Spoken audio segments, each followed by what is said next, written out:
শুধু শীতকাল নয়, সারা বছর হবে গাঁদা। শুভ বিশুদ্ধতা ও ঐশ্বরিকতার প্রতীক মেরিগোল্ড, যে ফুলকে আমরা গেঁদা, গাঁদা, গন্ধা বা গেন্দা নামে চিনি। সাধারণত শীতকাল হলেও বর্তমানে এই ফুল আপনি যদি সঠিকভাবে পরিচর্যা করতে পারেন, কিছু ভুল যদি না করেন, সারা বছর আপনি আপনার বাড়িতে এই ফুল পেয়ে যাবেন। কৃষক বন্ধুরা সারা বছর চাষ করে প্রচুর লাভবান হতে পারেন এই মেরিগোল্ড গাছ লাগিয়ে। বন্ধু আসুন, ভিডিওটি আশা করি আপনাদের ভালো লাগবে। ভিডিওটি ভালো লাগলে লাইক, শেয়ার, কমেন্টস করুন, বন্ধুদের কাছে শেয়ার করুন, আর সম্ভব হলে আমাদের চ্যানেলটিকে সাবস্ক্রাইব করে আমাদের পরিবারের অন্তর্ভুক্ত হন। আমরা সবাই চাই আমাদের বাড়িতেও সারা বছর এই রকম সুন্দর সুন্দর বড় বড় গাঁদা ফুল ফুটে থাকুক, কিন্তু আমরা কিছু ভুল করে ফেলি বন্ধু। ফুল ফার্টিলাইজার, ফুল ছত্রাকনাশক, কীটনাশক বলুন, সব থেকে বড় ভুলটা যেটা করে ফেলি, আমরা সঠিক চারা নির্বাচন করতেই পারি না। আপনি সঠিক চারা নির্বাচন না করলে 12 মাস ফুল আপনি কখনোই পেতে পারেন না। পৃথিবীতে প্রধানত 3টে ভ্যারাইটির গাঁদা হয়। 1 নম্বর আফ্রিকান প্রজাতি, 2 নম্বর ফরাসি প্রজাতি, 3 নম্বর আমাদের দেশি গাঁদা। আফ্রিকান প্রজাতির যে গাছগুলো, ফুলগুলো হবে আপনার হলুদ রঙের, ফুলগুলো বড় হবে। আর এদের মধ্যে উল্লেখযোগ্য যেগুলো আমরা বাড়িতে লাগাই শীতকালে, বিশেষত Inca, Guinea, gold ইয়েলা, man in the moon, ইয়েলা supreme, এই সমস্ত গাছ আমরা বাড়িতে লাগাই। কেউ আবার আমরা ফরাসি প্রজাতির গাছ মেরিগোল্ড লাগাই। তার মধ্যে উল্লেখযোগ্য নার্সারি থেকে যেটা আমাদের দেয়, হারমোনি, লিজন অফ অনার, মেরিয়েটা। এদের ফুল কমলা, কিছুটা হলুদও হয়, ফুলের আকার ছোট হয়। আর আমাদের দেশি গাঁদা 3 থেকে 4 ফুট লম্বা হয় গাছগুলো, ফুলগুলো আকারে ছোট হয়। সারা বছর ফুল পাওয়ার জন্য আপনি কোন 12 মাসি গাঁদা গাছের চারাটা নির্বাচন করবেন? আপনি যদি বাড়িতে লাগান, ছাদ বাগান কিংবা টবে লাগান, বিধান গোল্ড আপনাকে নির্বাচন করতে হবে। যারা চাষের জন্য কৃষক বন্ধুরা লাগাবেন, তারা নিউ চায়না, সুপার বন্দনা, বন্দনাটা লাগালে প্রচুর ফুল পাবেন। এই গাছের প্রতিরোধ ক্ষমতা সব থেকে বেশি। বাড়িতে লাগালে অবশ্যই আগেই বললাম বিধান গোল্ড। এবার দেখুন বন্ধু, আপনি কোন সময় লাগাচ্ছেন তার উপরে আপনাকে নির্বাচন করতে হবে চারাটা। আপনি যদি বৃষ্টিকালে অর্থাৎ বর্ষার সময় গাছ লাগান, আপনাকে কাটিং চারাকে নির্বাচন করতে হবে। আপনি যদি গরমকালে গাঁদা গাছের চারা লাগান, কাটিং গাছের চারা অর্থাৎ কাটিং চারাটা আপনাকে নির্বাচন করতে হবে। শীতকালে যদি আপনি গাঁদা গাছ লাগান, অবশ্যই আপনাকে ভালো বীজের চারা লাগাতে হবে। আমরা যে ভুলটা করে ফেলি, বড় বড় ফুল দেখে সেই ফুলগুলোকে আমরা শুকিয়ে রাখি, বাড়িতে রেখে চারা তৈরি করি, কিন্তু আমরা হতাশ হই। এর কারণটা হচ্ছে, আপনি যখন ফুলটাকে শুকিয়ে সেই বীজ থেকে চারা তৈরি করবেন, 3 থেকে 4 মাস যত্ন করার পর দেখবেন ফুলের আকার একেবারে ছোট হয়ে গেছে। তাই বন্ধু, এই ভুলটা কখনোই করবেন না।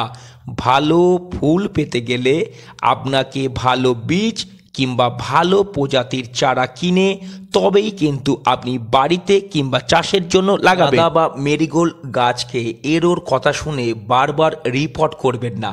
আপনি প্রথম অবস্থায় ছোট টবে লাগান, তারপর পরিণত গাছ কিন্তু আপনাকে এই রকম 8 থেকে 10 ইঞ্চি টবে লাগাতে হবে, তবেই কিন্তু আপনি ভালো ফুল পাবেন। না হলে কিন্তু সমস্যা হতে পারে বন্ধু।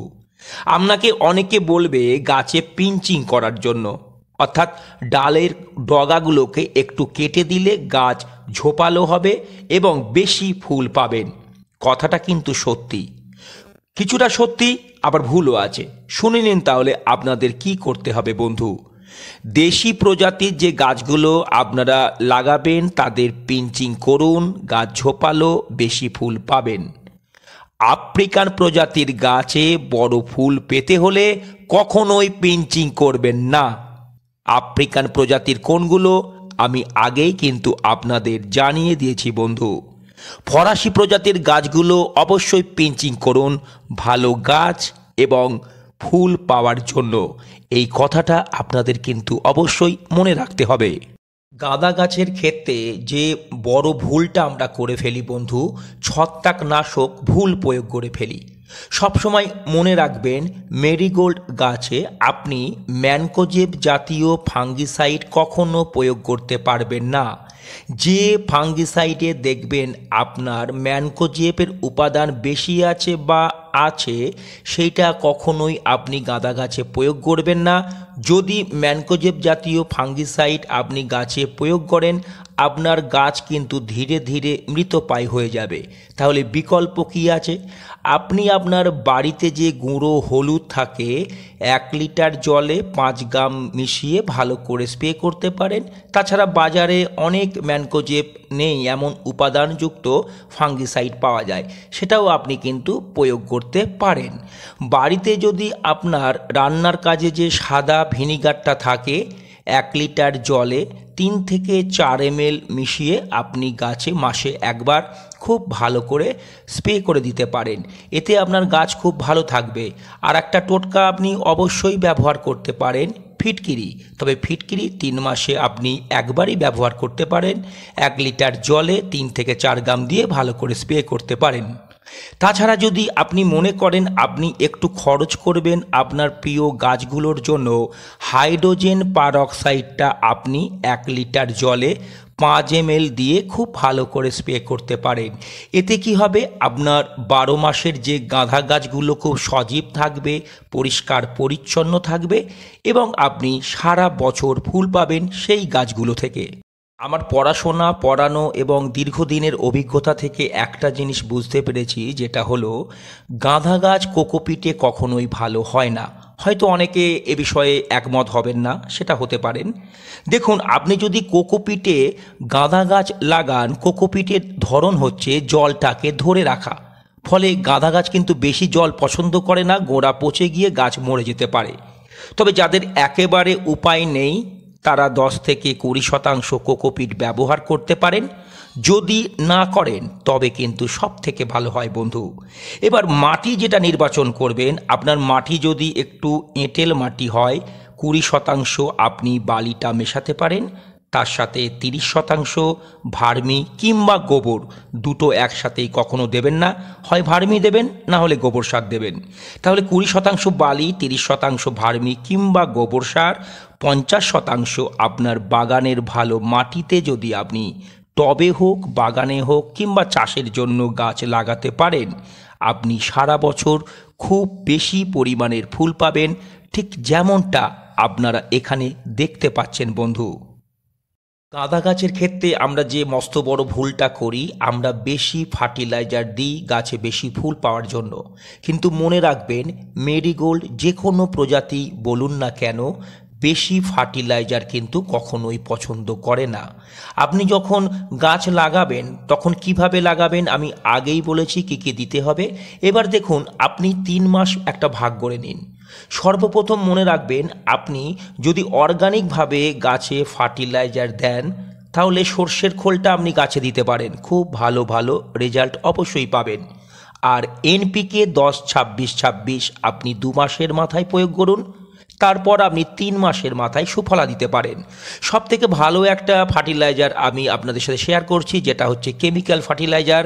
প্রথম 1 মাসের মধ্যে আমরা ইউরিয়া দেব, তারপরের মাসে দেব আমরা ডিএপি।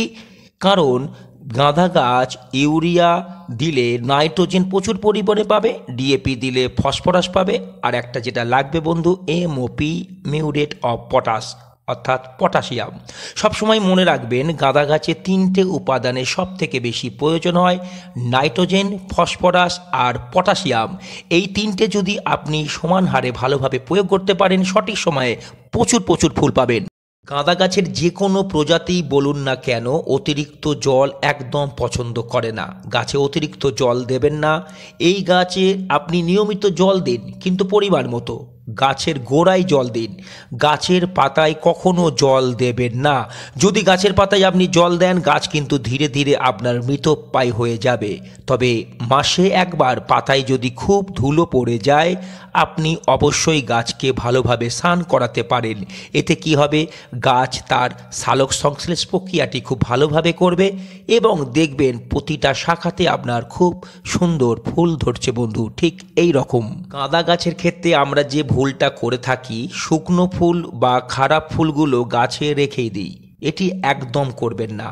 শুকিয়ে যাওয়া বা খারাপ ফুলগুলো কেটে ফেলে দিন, তবে হাত দিয়ে নয়, কাঁচি দিয়ে। এই খারাপ ফুল গাছের ক্ষতি করে দেয়। এই ফুল থেকে অনেক সময় গাছ ছত্রাক ও বিভিন্ন কীট দ্বারা আক্রান্ত হয়ে পড়ে।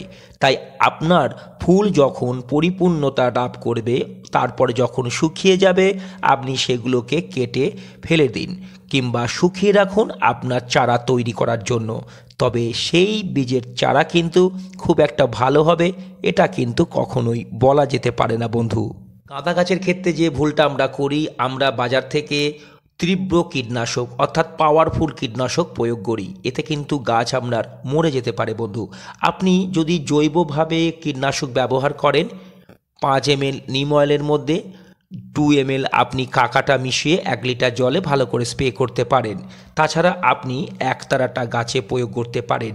এছাড়া এমন কিছু পাওয়ারফুল কীটনাশক গাছে কখনোই প্রয়োগ করবেন না যাতে আপনার গাঁদা গাছ ক্ষতিগ্রস্ত হয়।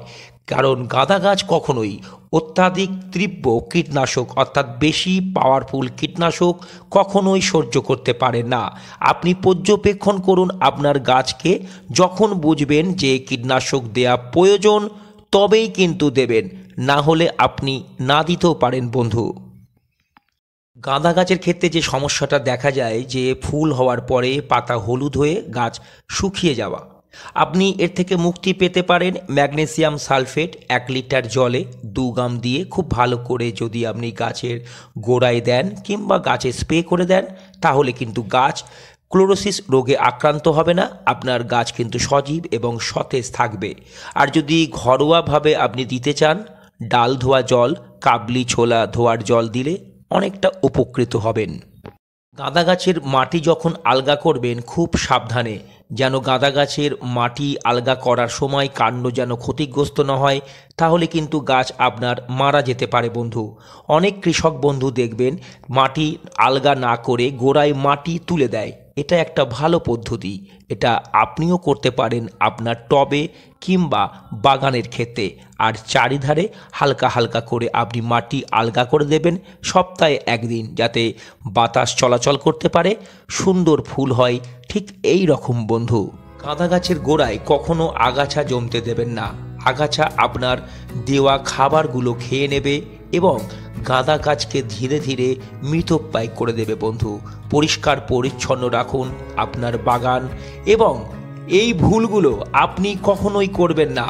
আমরা যা যা বললাম সেই পরামর্শ অনুযায়ী যদি আপনি এই যে প্রজাতিগুলো আমরা আপনাদের বলেছিলাম, আর এইভাবে যদি আপনি আপনার বাড়িতে গাঁদা গাছকে পরিচর্যা করতে পারেন বন্ধু, শুধু শীতকাল নয়, আপনি সারা বছর পাবেন প্রচুর প্রচুর ফুল। আশা করি ভিডিওটা আপনাদের ভালো লেগেছে বন্ধু।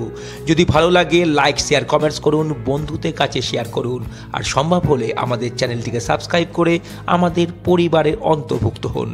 দেখা হবে খুবই শীঘ্রই পরের ভিডিওতে। নমস্কার।